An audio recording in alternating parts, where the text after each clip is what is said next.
EJ, we have talked about roughly 90% of the league at this point. Actually, more than 90%. We only have one more team after this one. 97% of the league at this point. And yet I don't think that there will be a more confusing team that we have to break down in this entire series than the Arizona Cardinals. I have no idea what to expect from them. Like, if Two-Face was an NFL team, it would be the Cardinals, because not just from first half to second half, or from month to month, or week to week, game to game, quarter to quarter, you never know what you're going to get. They can either be the best team in the league, or they cannot buy a win. Not only that, their coaching staff is... I don't really know who does what at this point, because there's just so many of them. It's like the anti-Patriots, where we don't know who does what because there's only like 4 people in the building. Like the Niners that we talked about yesterday, who have a lot of coaches, and we couldn't figure out what their process is. The Cardinals amped that up to 11. Not only that, we don't even know who's going to be on the field week 1, because we know that their star receiver is suspended. The other one, as of today, might get suspended too, because he just got arrested literally the day we're recording this. And oh, by the way, he's coming off an injury as well. The quarterback, the most bizarre drama out of all the quarterback drama this offseason, and that includes the Packer drama. I don't even know what to make of that, about a contract clause that has never been used before in NFL history, and it was there for a total of like 48 hours, and then everybody decided it was the stupidest thing ever and retroactively removed it from a contract that was already signed. I don't know. This team is both great and also just fucking weird, and I can't quite tell what we're going to get this year between the great Cardinals or the fucking weird Cardinals that won't get out of their own way. I am at a complete loss for words. Technically, I have a solution. What's that? Technically, alcohol chemically is a solution. So the cause of and solution to all of life's problems. Yes. I don't know if it's a solution to any problems, but technically it's a solution, which is kind of like the Cardinals. Technically, they're a really good football team, but not all the time. So this is Elliott Bay Brewing's boat beer, because, screw it, I'm on a boat at this point. We got one team left after this. But no, Steve Keim is probably the weirdest roster builder in the NFL, and I think that just sort of filters down, trickle down economics to the rest of the team, and you end up with some really strange situations about where players are going to play, like on the field, which position. If you really want to talk nuts and bolts football, you get some very odd drama, as you mentioned. I was on Mad Dog Radio this weekend, and they led with that. They're like, basically, tell me what the hell's going on with this. Have you ever seen it before? And my answer was, very truthfully, no, I've never seen anything like this before. I can't tell you about precedent, but it's an odd situation, and it had a very odd ending. And, you know, this team has had some pretty odd endings on the field and in conference. We both thought we would be recording them yesterday, because in the taste left in our mouth from the end of last season, we thought they were the 3rd team in this division. Turns out, no, they were the 2nd team in this division. So they're not just confusing bad, you know, that's a pretty good finish in a very competitive division. They're just confusing all over the place. Like you said, you don't know from game to game, from year to year, from season to season what you're going to get, and that makes them both interesting and, if you're a Cardinals fan, I'm sure incredibly frustrating. Supposedly that 4-hour extra study clause came directly from Bidwell, the owner, which kind of makes sense, because that's such an owner thing to do, which is to listen to too much talk radio and get convinced that your quarterback, who was like a legitimate MVP frontrunner for the first half of last year, like just doesn't study film. Like, no, you don't go first overall in the draft and, you know, become a $46 million a year quarterback if you just don't study. That's not even possible. So it was a dumb clause to begin with. I'm happy they took it out. But it never should have been in there in the first place. And it was just confusing. Like, why Why would you even put that in the contract if you're so confident in this guy that you're going to give him $46 million in the first place? Why are you even hedging like that in the contract? It's a dumb thing to do. This is a whole 30 for 30 episode, probably 5 years from now. It is going to come out in the wash. Here's the most interesting take on what we know that I've heard to this point. This one came from Nate Tice, who we both talked to and met him at Shrine Bowl. Nate was like, so however the clause gets in there, it gets in there. And I think, the ownership bent on where it originated is not a bad one, but it gets in there. And so Kyler's team's negotiating with the Cardinals, and they basically say, what the hell is this? And it was probably bigger. Probably wasn't 4 hours, because you wouldn't put it in at 4 hours. Like, probably said quarterback must spend 16 hours a week watching film or whatever. And they were like, this is weird. And they went back and forth, and they went, we'll only sign this if you put it down to like 4 hours, which then looks really dumb, because why? Right? Yeah, 4 it's hours like half hour a day. Right, it's stupid. You spend way more time than that doing it anyways. So they negotiate it down. This is Nate's theory, that Kyler's team negotiates it down to 4 hours. And then it looks dumb, but the owner wanted it in there. It's in there. They sign it, the whole thing. Then they release it. Kyler's team releases it and goes, well, this is the weirdest thing ever, right? 4 hours, our quarterback spends way more than that. And the Arizona Cardinals end up with egg on their face because they end up looking dumb. And then they have to remove it because there's all this outcry. Talk radio, as you said, gets a hold of it. It explodes.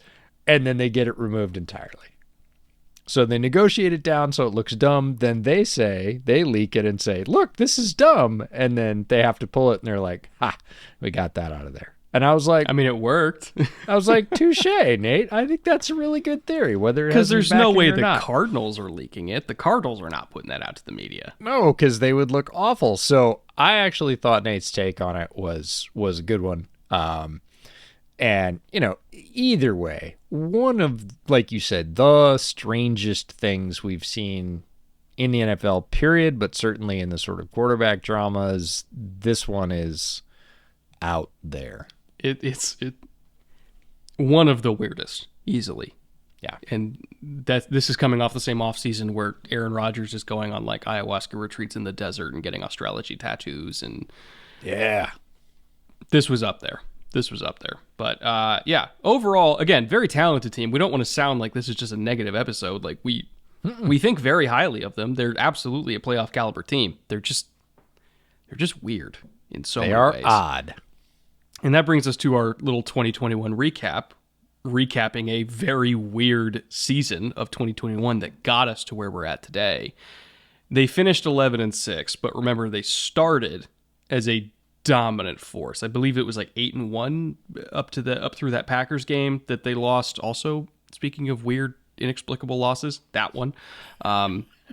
I think they started out 8-1 and then somehow ended up at 11-6. They completely fell apart in the back half of the year.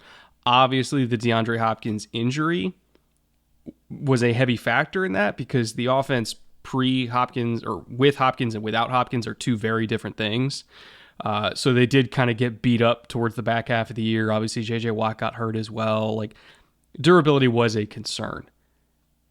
But the team itself got figured out. Once defenses kind of looked at the heat map and they saw that it was virtually the same as Russell Wilson, of like, oh man, they just don't work the middle of the field. It's all boundary throws and maybe like deep middle on posts and stuff like that and deep crosses. Once defenses figured out that they are just going to work the boundaries just like Russell Wilson did in Seattle, they started playing Kyler the same way that people play against Russ, in terms of, forcing him, not, how do I describe this without using diagrams? So like when you watch people rush Russ, the edges go super wide and force him to step up because he doesn't want to step up. That's when he loses vision on throwing lanes because he's shorter. People started doing the same thing to Kyler, which is kind of almost like overplaying the contain rush and going super wide and then working stunts up front to force him to run up the middle. because once he's running up the middle, he's not throwing, and as dangerous as Kyler is with his legs, we'd rather him run than throw. There's going to be less chance of a chunk play. And B, traditionally Kyler, because he doesn't want to take hits, because durability is a concern with him when he does get hit, if you can just kind of get him surrounded by bodies and get people behind his eye line, the odds go up that he's just going to take the sack. Because, again, he's always going to try to get down early, protect the ball. He doesn't break as many crazy sacks as Russ does, because he's going to preserve his body. Now that he's paid, maybe he'll be a little bit more reckless, but who knows? I think it's just always been in Kyler that when people get behind his eye line, if there's not an immediate lane up front, he's going down. And so once teams figured out that he has the same vision problems of Russ and he has the same tendencies in terms of where he likes to attack the field as Russ, they played him the same way as Russ. But the problem is he's not as good as Russ in terms of still being able to beat you even when people know what's coming. Very talented quarterback, great arm, very accurate, all that kind of stuff. Makes some absolutely incredible plays. But teams have had the book on how to play against this style of quarterback for a long time now. And as good as Kyler is, he's still not Russell Wilson. He's still not going to overcome as often a team that has the book on him. And so I think in the back half of the year, people saw how static the offense was. They were not really moving receivers around. They learned how to rush Kyler to get him to just take sacks that a lot of other quarterbacks wouldn't.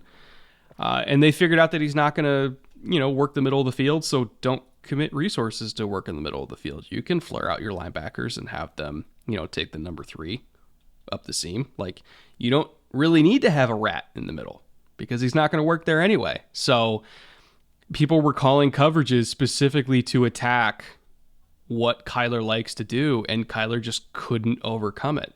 Now, all that being said, I know that sounds negative. Would I still pay him that much money to be my franchise quarterback? Yeah, because what else are you going to do? You still need him. He's still valuable. You're not going to get anybody better.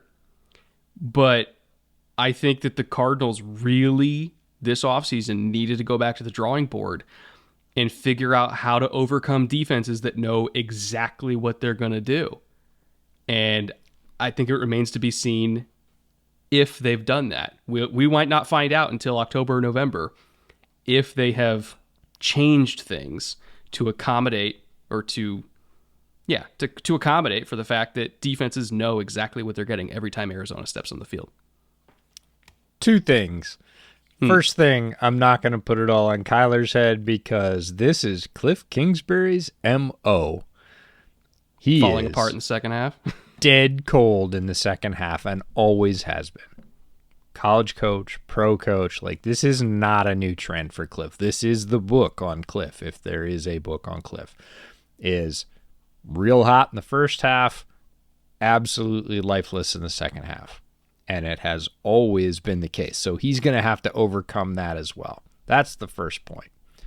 The second point, what you said about the offense being static. I saw this one today and thought, oh boy, that's perfect. We're talking about the Cardinals tonight.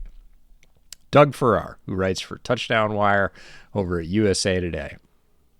For the third straight season, the Cardinals ranked in the bottom third percentage of pre-snap motion, so literally static, and in the top third of offensive efficiency when using it. As in, when they use motion, they're great, but they just don't use motion? So when they use motion, they're awesome. They're in the top third of NFL teams, but they use it less than 2/3 of other NFL teams. So the you one see thing what we mean when we say that this is a confusing team that makes no sense? They can be so good, and they just won't. They choose other things, and I thought that was perfect. I was like, no, when they do it, when they are literally not static, when they move pre-snap, their results are very good, better than 20-something other teams, but they do it less than 20-something other teams. Makes no sense at all. So they're going to have to come up with, if we're going to use a baseball analogy, like a third pitch, right? Kyler to the outside is their fastball. They've got, Kyler runs and a pretty good running game. We'll talk about that as well. A creative running game. That's their, curveball, their second pitch, whatever it is. They need that third pitch so that when somebody has figured out, yep, okay, I can hit the curveball, I'm going to make you throw that fastball. Okay, no, we're going to shade you just like we do Russell Wilson. So your fastball's not there, and we're pretty sure we got your curveball. You got to come up with something else for the second half of the season for teams that are already playing you like that out of the gate. They just need to develop, and Cliff historically hasn't been able to do that. I want to see if he can. I will say, to their credit, we've seen some tweets that DeAndre Hopkins has lined up in the slot a lot during training camp, which he pretty much never did previously. He is the boundary receiver on the left side. That is his spot. He's not moving. You compare that to when, D-Hop was in Houston, he lined up everywhere. Cliff just didn't really do that. In training camp so far, it seems like they have kind of moved him around more, which we love to see, but he's going to be suspended for the first 6 weeks of the season, so we won't even see that in action or see how often they move him around in a real game scenario until mid-October anyway. So, again, this team is just weird. Oh, and by the way, Hollywood Brown this morning arrested for driving 126 miles an hour, I think is what the report was. Everybody said he was fast. God damn it. God damn it, EJ. I mean, it's not common to see a player suspended for speeding, but at the same time, 126 miles an hour seems egregious. And you also don't see people get arrested for speeding that often, but this was like literally criminal speeding. There was like 3 laws that were violated on it. So whether or not that rises to the standard of being suspended by the league, maybe. We might not find out for a while, but there's a realistic scenario where if the league decides to go after a suspension for, again, it would not be 6 games like D-Hop, but there's a realistic scenario where at some point in the first 6 weeks of the season, their number 1 receiver is AJ Green and their number 2 is Rondale Moore. And actually, maybe Zach Ertz would be the number 1 in that case, but that's a realistic scenario we're talking about here because Cardinals are just weird like that. Now, I do want to talk about the structure at the top. Speaking of weird things, we've alluded to it over and over again. The amount of people at the tip of the spear for this organization, the top layer, coordinator and up, has got to be the most in the league. By a lot, actually. Steve Keim and Cliff Kingsbury are the GM and head coach combo. We've talked about them for many years at this point. Keim's been there for 24 years with the organization, worked his way up from the bottom, 10th year as GM. Cliff's been there for 4 years now at head coach. But there are 6 coaches that are either at the coordinator level or above. There's Jeff Rodgers in his 5th year with the team, who's the assistant head coach and special teams coordinator. They have an associate head coach, not assistant head coach, associate head coach / wide receivers coach, Sean Jefferson, first year with those titles. He's not listed as a coordinator, but again, associate head coach we think is the same level as assistant head coach.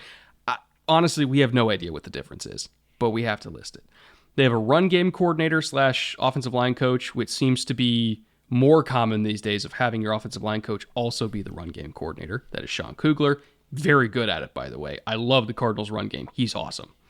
And then Cam Turner is in his 5th year with the organization. He is the pass game coordinator / quarterbacks coach. Okay, and hold up. Keep in mind, I gotta list off all of his different titles, by the way. This is the one that kills me.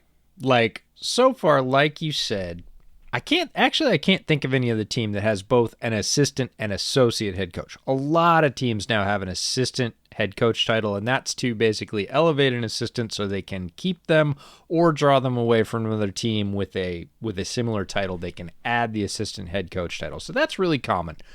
I don't know of another team that has assistant and associate. Run game coordinator, OL coach, yep, that's real common. pass game coordinator. Yep, totally common. Co-pass game coordinators. Nope, nobody's got that. I'm like, all right, just make a decision. Just pick one. Like, it used to just be OC. Now it's a run game coordinator. And we get down to pass game coordinator. We can't just have run and pass. We got to have run and co-pass. But does this mean that he can't interview for other coordinator positions around the league because it's a lateral move? Is that why they're doing this? I have no idea. Back to the weird thing. So, Cam Turner specifically, by the way, here are all of his titles that he's had in 5 years. So he gets to the Cardinals in 2018, offensive assistant. 2019, he's offensive assistant and assistant quarterbacks coach. 2020, offensive assistant and assistant quarterbacks coach again, then just quarterbacks coach in 2021. Then in 2022, the co-pass game coordinator and quarterbacks coach.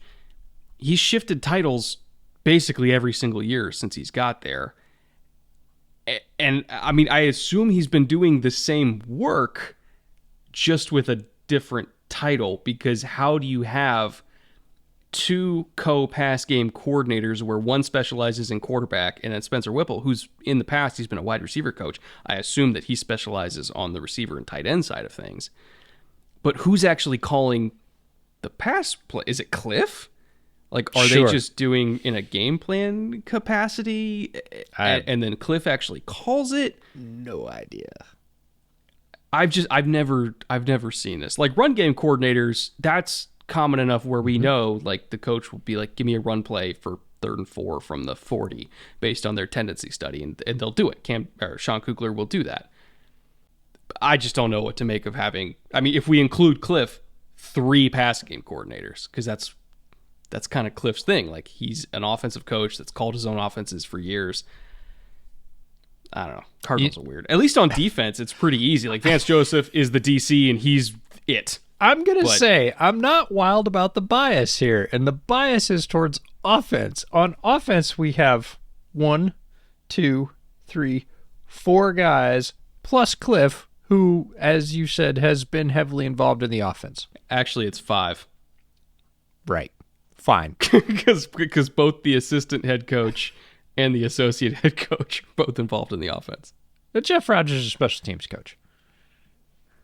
I thought he was special teams and... Oh, no. Okay.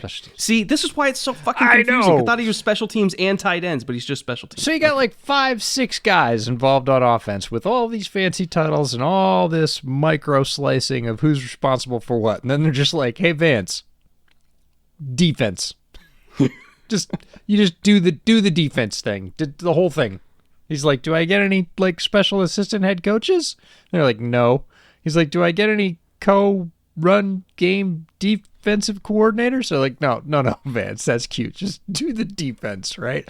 This is very biased towards offense, and I get that, but I just got to speak up for Vance, because I'm like, there's all these guys on offense, and then Vance defense, and you're like, all right, I like the simplicity, but come on, let him hyper specialize. The rest of you do. Their assistant coaching layer underneath their million coordinators, also pretty interesting. A lot of experience there. The first name that really stuck out to me, Steve Hyden. Long time tight end, played in the league. 11 years in the league, Chargers and the Browns. But, I mean, other than him, there's a whole bunch of assistants on that list that, 15, 20, sometimes 30 years of experience. They got a lot of dudes there that have been around for a long time. Yeah, notable coach is the thing that sticks out. You nailed it, is experience, like long-term tenure. And this thing about Steve Hyden is he's one of the longest, this says this on their website, one of the longest tenured assistant coaches in team history. And the Cardinals have a lot of team history. James Saxon, their running back coach, 22 years of experience in the NFL as an RB coach. 8-year NFL veteran himself as a running back, Chiefs, Dolphins, and Eagles. Mike Bercovici, offensive assistant. I recognize his name because he's a former ASU quarterback who spent time on the practice squads of the Chargers and Cardinals. Yes, I still remember scouting him. Defense and special teams, Marcus Robertson, defensive backs coach, spent the last 31 seasons in the NFL, either as a player, a coach, or an administrator. He played 12 years in the NFL with the Oilers, Titans, and Seahawks franchises. been in the league pretty much ever since in one capacity or another. Bill Davis, their linebacker coach, 27 years of coaching experience. He's worked with 9 different teams. Matt Burke, the defensive line coach, 19th year of NFL coaching experience. You're getting a theme here. And then Greg Williams, this guy's got to be one of my favorites. He's in charge of the cornerbacks in Arizona. He has 18 years of coaching experience, 13 years of coaching in the NFL.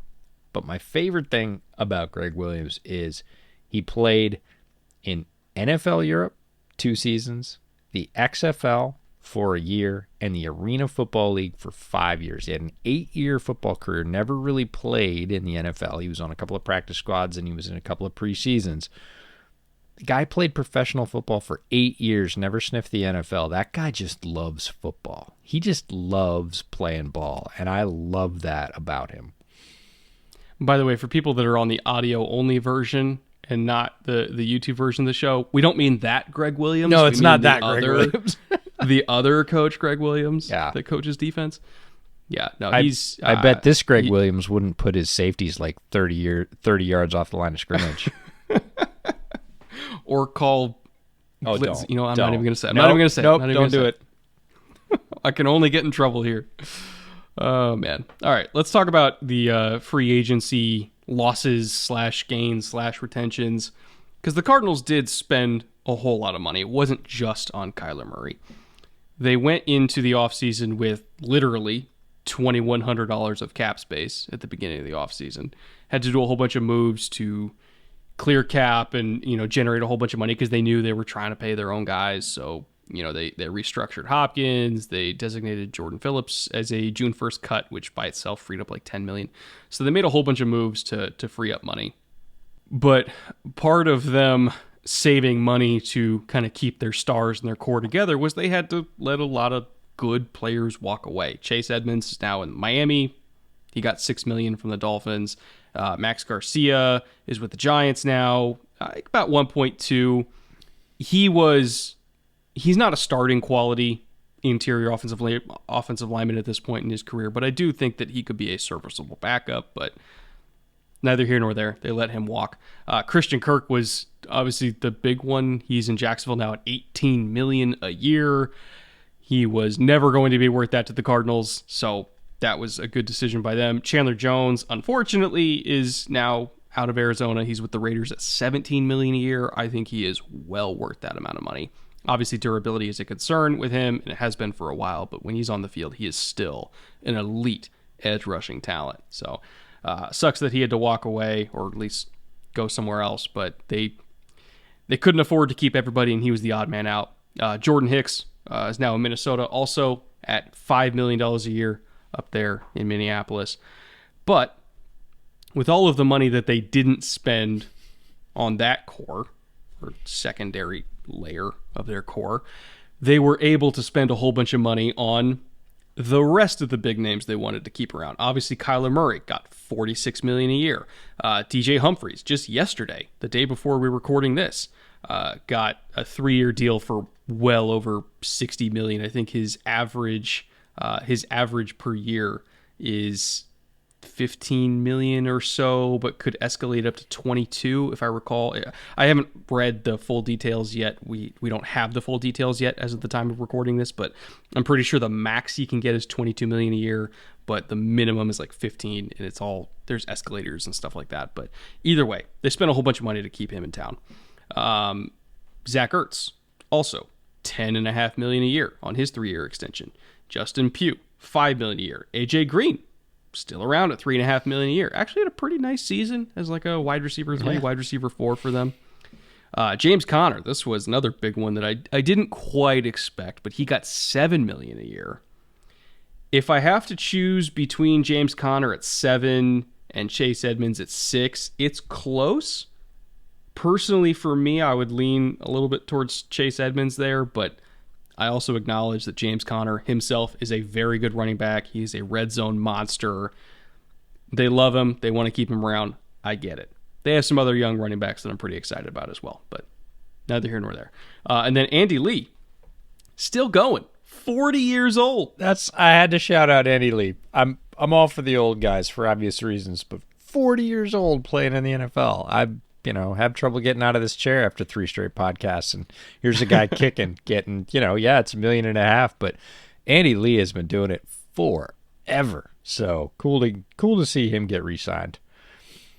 So that was all just retentions and extensions, by the way. That's not even the third party players that they added to this roster. They also brought in Will Hernandez to replace Max Garcia at roughly the same money as Max Garcia.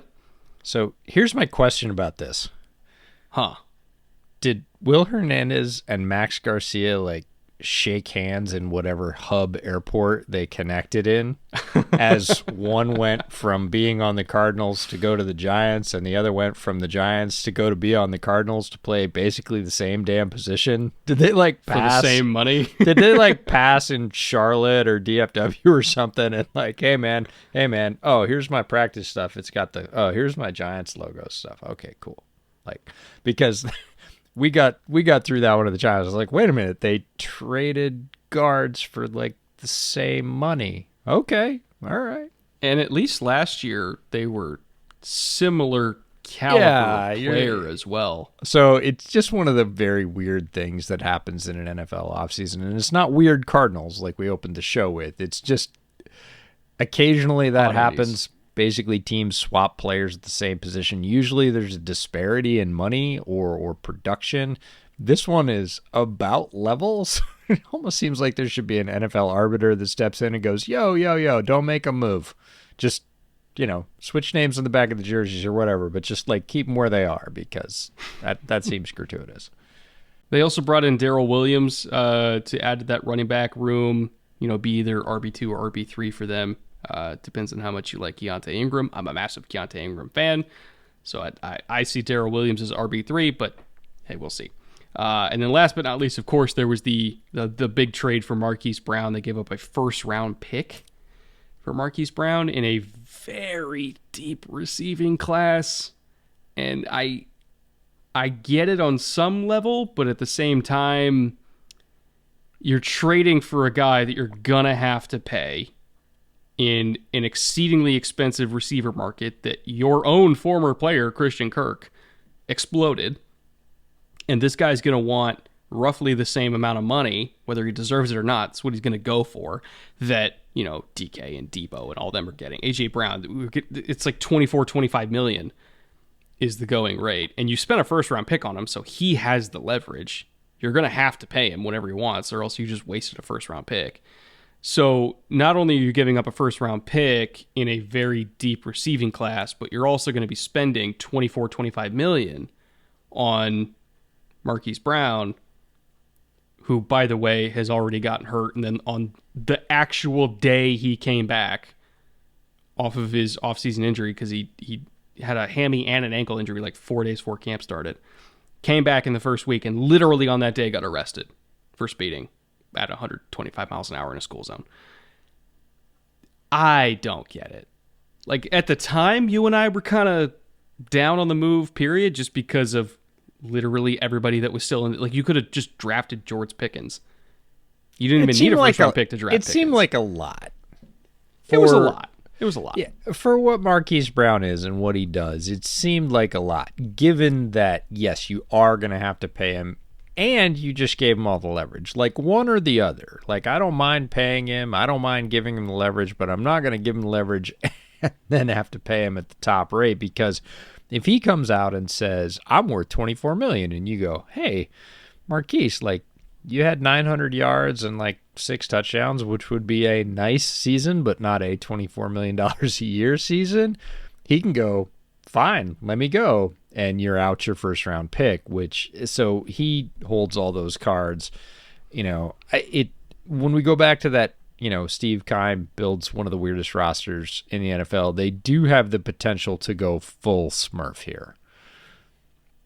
With the addition of Marquise Brown, you could start Marquise Brown, Rondale Moore, and Greg Dortch. And it's got to be the shortest wide receiver core. You would have all guys that are 5'10" or smaller playing wide receiver and just try and be super fast, because all those guys are super fast, and just confuse the hell out of a defense by saying, no, you can't see half of them. So they're just out there running around going full speed. But an odd move, you look at other wide receivers that moved in similar situations, and I know it was before it exploded, but Amari Cooper, I'm always going to go back to. Same thing. You knew you were going to have to pay him big money. They only give up a fifth, though, and that's not the same amount of leverage, nor is it the same amount of draft cost, right? You're still going to have to pay Amari a lot of money, but in that case, like, why do you go with a first when you could have just, as you said, drafted a highly thought of wide receiver in a very deep class for a lot less money, and you get both things. You kind of save your pick and you save your cap for the next 2 or 3 years. Instead, they give up both the pick and the cap, and you're like, okay. Because I mean, looking at all the receivers that were available at the point where Arizona was picking. Yeah. I mean, Christian Watson was there. Sure. Again, George Pickens, Sky Moore, who's having an unbelievable training camp. Alec Pierce. I'm not advocating for Alec Pierce like that high, but I could have definitely seen Sky Moore going that high. Yeah. And even if you just trade down and use one of those early second round picks to get, again, either Watson or Pickens or Moore or Pierce, fucking Tyquan Thornton, whoever, and they're not going to cost $24 million, and that's the kicker. Theoretically do the same thing.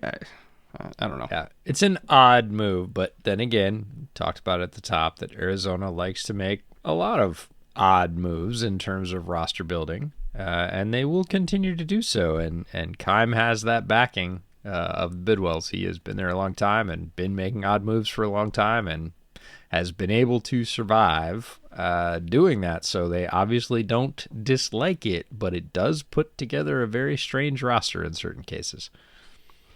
Beyond the first round pick, though, after that Hollywood Brown trade, I did feel at least that Keim acquitted himself well with all of the other picks. Yeah. I felt, especially their first 4 to 5 picks, after the first round, rounds 2 through 6, he did a fantastic job. And he even got a couple guys late in round 7 that I thought could have gone significantly higher than they did. So the draft itself, if we're just including Marquise Brown as their first round pick, their draft itself was very, very good. I just think that it might have been even more fruitful if they just approached that first pick differently. Right down the line with the picks that they did have, there's 8 picks here. I really like 7 of them. That's a tremendous draft. And, like you said, no first round pick. So they had a round 2, 2 round 3s, 2 round 6s, and 3 round 7s. So the bulk of their draft, after the first 3 picks, 2, 3, and 3, were 6, 6, 7, 7, 7. To come out of a draft where the majority of your picks are round 6 or lower and have this lineup of guys, it's a very good year to try and do that because there were so many guys in the draft. He still hit it. Like, Keim did a very nice job with this draft. So round 2, pick 55, Trey McBride, the tight end from Colorado State. I think he's a great 2A tight end. He was my TE1 in this class. Play as hard as hell. He's a team captain. I think he's more of a receiving threat than a lot of people did, and he is a nasty blocker. He will take your head off. Round 3, pick 87, Cam Thomas, the DE from San Diego State. We both love him. We love his production. We love his hand use, his technical savvy, his power. I think he's going to play for a long time in the NFL. Great grab by Keim. Second pick in round 3, pick 100, Myjai Sanders, the defensive end from Cincinnati, who had a really up and down draft season. He's not a prototype shape for a defensive end. He's long and rangy, but he's really effective. He's had that body his whole career. He will bulk up and add a little bit, but even the way he was in Cincinnati, he has a knack for getting into the backfield and wrecking things. Not always a quarterback. Sometimes it's grabbing the running back for a TFL.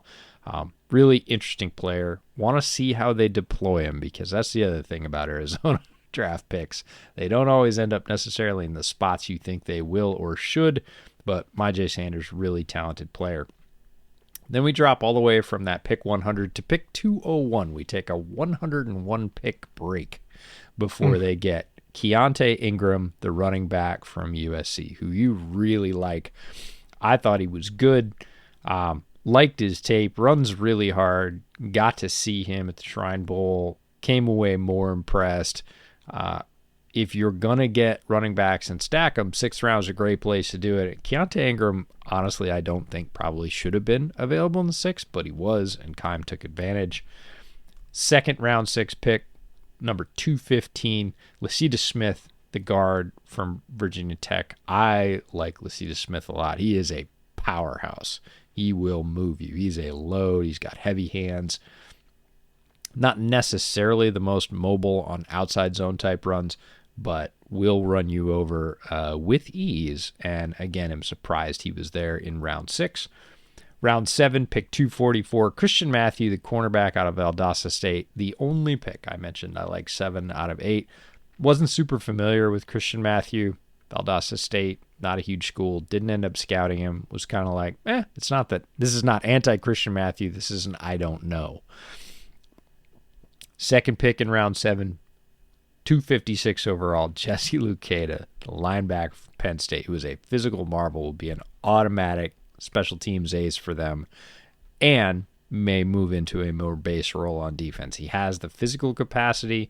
We got to see if he can do a few more things in his game, but he is one of those Penn State physical marvels that will blow people up. When he gets there, he'll leave a mark. So that's instant special teams impact, pun intended.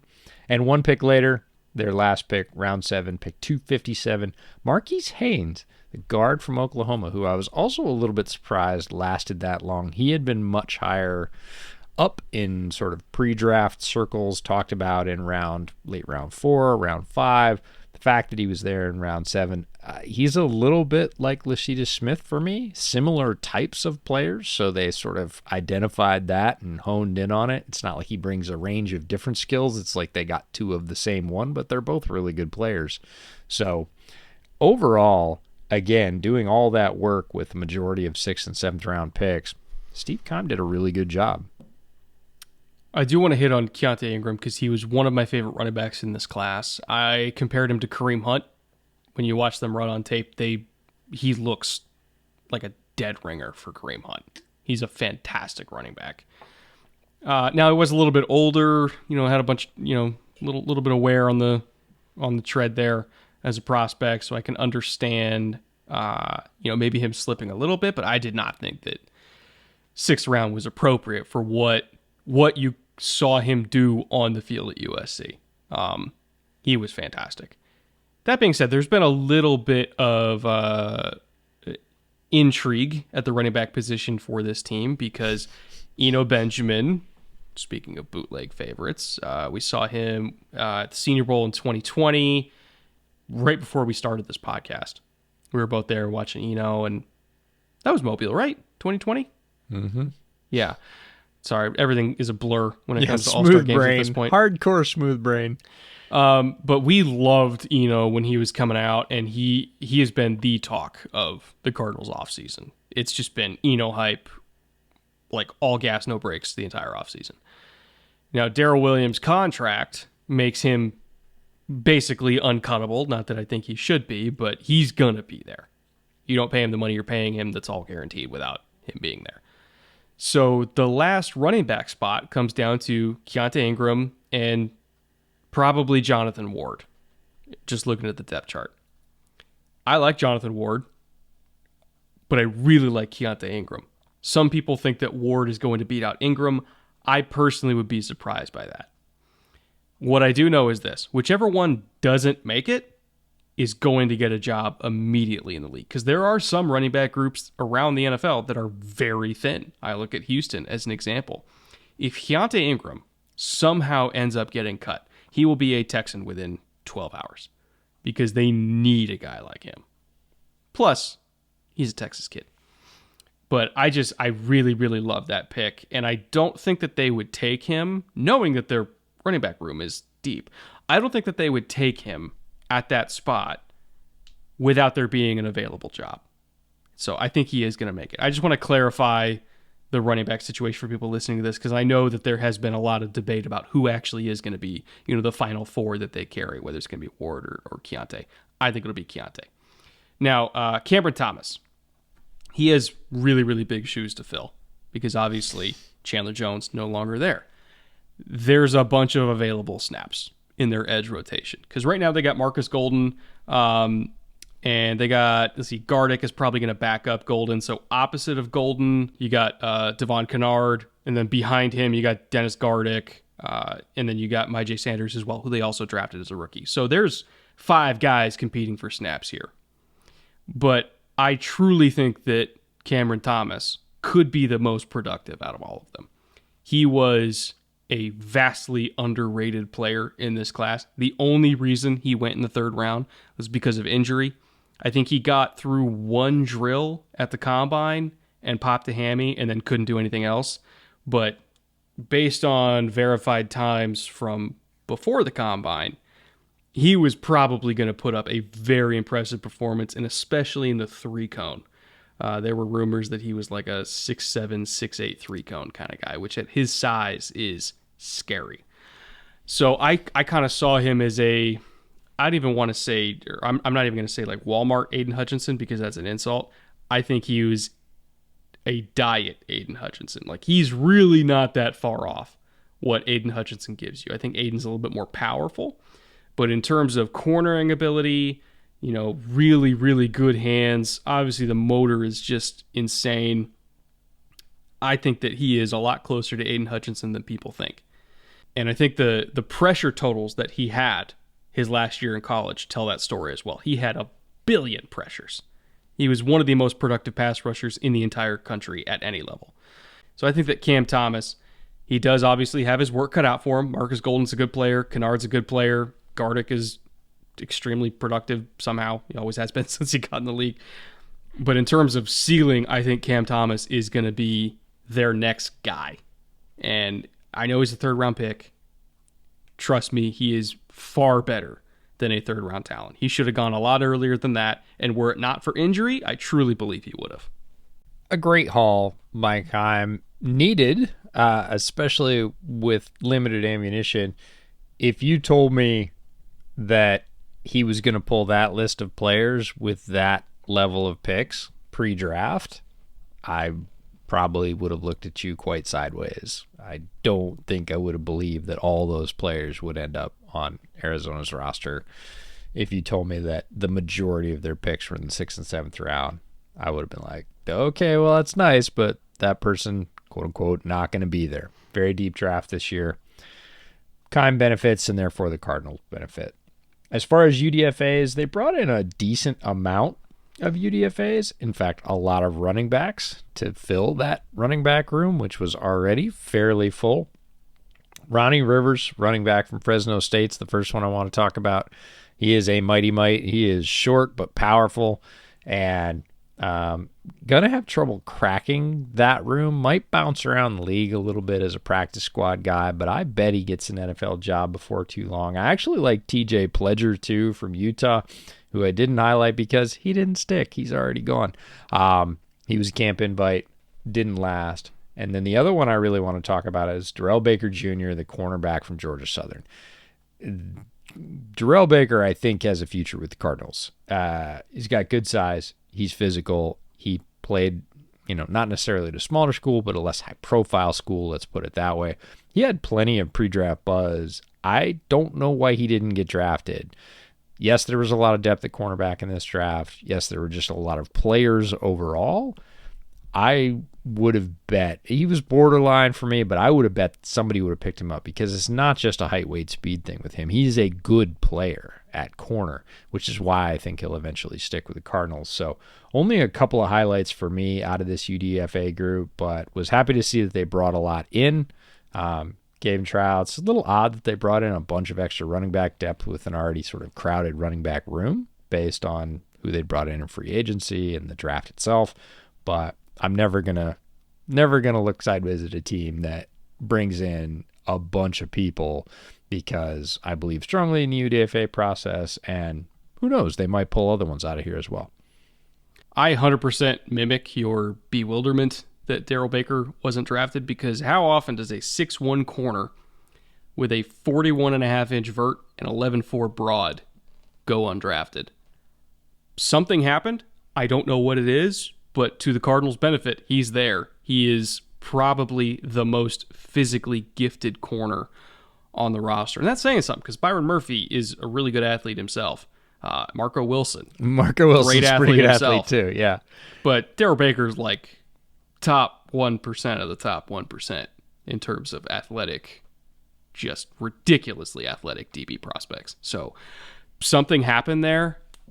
Not going to speculate on what, but good for the Cardinals for getting him, because in terms of, balls of clay that you can mold, it really, really does not get better than that.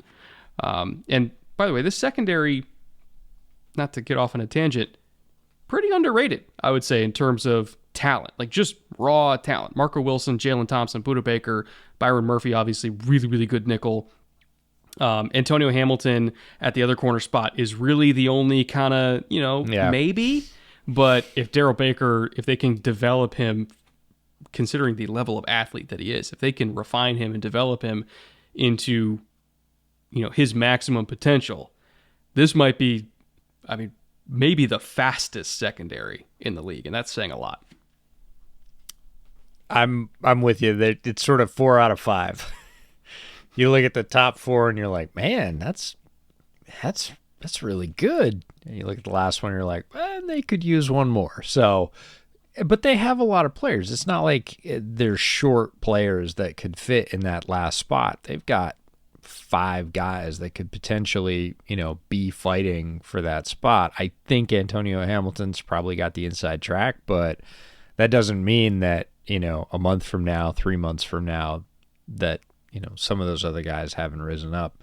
And overall, yeah, there's a lot of secondaries in the league that have one guy that's not, quote unquote, the guy. But most of them do, actually. Yeah, everybody's got one, it seems like. But the other 4 that are there, really good. I think a lot of people sleep on Jalen Thompson. Marco Wilson was a revelation as a rookie. Budda, everybody knows about. And then Byron Murphy, sort of coming back, getting a second act. Interestingly assembled secondary, but okay, I'll take it. Now, final segment. Team floor, team ceiling. This is our projected best possible ceiling in terms of win total, and our lowest possible floor as well in terms of win total. I thought I had a pretty large range for the Niners, and it's even larger for the Cardinals. I have a 12-win ceiling, because when all their talent is healthy and everything's hitting on all cylinders, they are a very hard team to beat. Just look at the first half of last year. Very, very, very hard team to beat. I also have a 7-win floor, because if the second half Cardinals show up for a significant portion of the season, which, considering that DeAndre Hopkins is out for the first 6 games, and who knows what's going to happen with Hollywood, and this team is not very good at staying healthy to begin with, let alone already being down their number 1 receiver for a third of the year. The bottom could come out fairly quickly, and I think that their bottom is 7. Now, they are never going to be a bad team. They just can't. Kyler, for all of his flaws, is still a very good quarterback, and I do think that they still have a ton of talent on the team. I can't ever see them being, under 7 wins and, being somewhere in the top 10 to 12 picks. That would stun me. But I also have an exceedingly large range of possibilities here, because this is such a weird team and you never know what you're going to get. Like we talk about the Chargers being able to beat anyone and lose to anyone. The Cardinals are the exact same way. And I truly just don't know what to make of them. I matched your floor at 7 wins because there are lots of cracks that could show up in the armor. D-Hop not being there to start the year, that's a big deal for them. They count on him for a lot, and a slow start could doom them. It's a tough division. Kyler, you mentioned it when we were talking about him, is not the most resistant to injury. You just have to go back, 2 years ago, he got his shoulder pushed in, and it affected him for the rest of the season. He was not the same in the second half. He played through it. It's tough as nails, but he was not the same guy. He couldn't throw the ball the same way It just took probably a third out of his game in terms of being dangerous. So he's got to stay healthy, and he's a little guy. These are very big players flying around at very fast speeds, and if he takes a bad hit, 7 is where they could end up. Below that, I'm with you. I don't think so. Too many other good players on the team, good coaching staff. My ceiling is 1 below yours at 11. 1, because it's a tough division. 2, because they're going to have to prove to me that second half slide can be overcome, because it's not a 1-year thing. It's not a 2-year thing. It's not a 3-year thing with Cliff. This is his whole coaching career. The first half has looked really good. Second half has looked really flat. Show me something. Do something. Use more motion. Put D-Hop in the slot. Be consistent about being inconsistent in the second half so people can't just line up and tee off on you.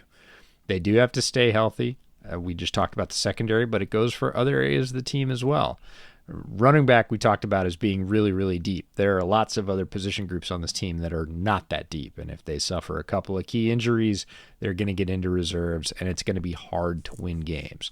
So I've got an 11-win ceiling, a 7-win floor. Super exciting if Murray's firing on all cylinders and Cliff makes some adjustments in the second half. This could be the team that's contesting the division lead pretty easily.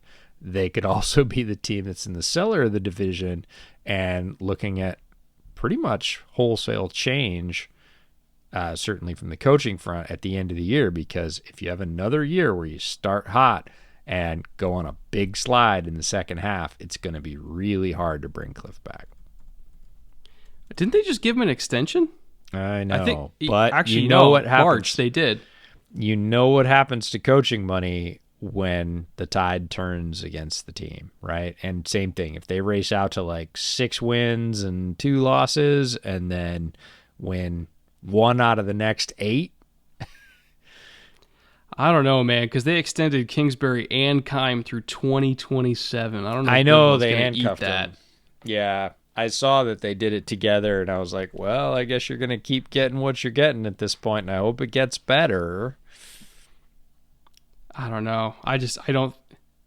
Bidwell has the money to basically just, again, we're not thinking that this is going to happen. We're not expecting them to fall apart. But if they do, obviously there would be questions, because that would be how many years in a row. And he could keep Keim and let Cliff go. It's not one of those things where he has to ditch both of them. And I actually think he would. Now, I'm not saying that's the right thing to do. I'm saying I could see that happening. Whereas other franchises, I was like, nope, they're both going. Like the Giants with, Gettleman and Judge. I was like, no, they're not going to keep one of those guys. That's a full sweep. I could see him saying, well, Keim did a really good job with the draft, and Cliff just wasn't able to maximize it on the field. Like, it's probably not the right answer, but I could see it happening. And it would be very expensive at this point. It would be extremely expensive. No.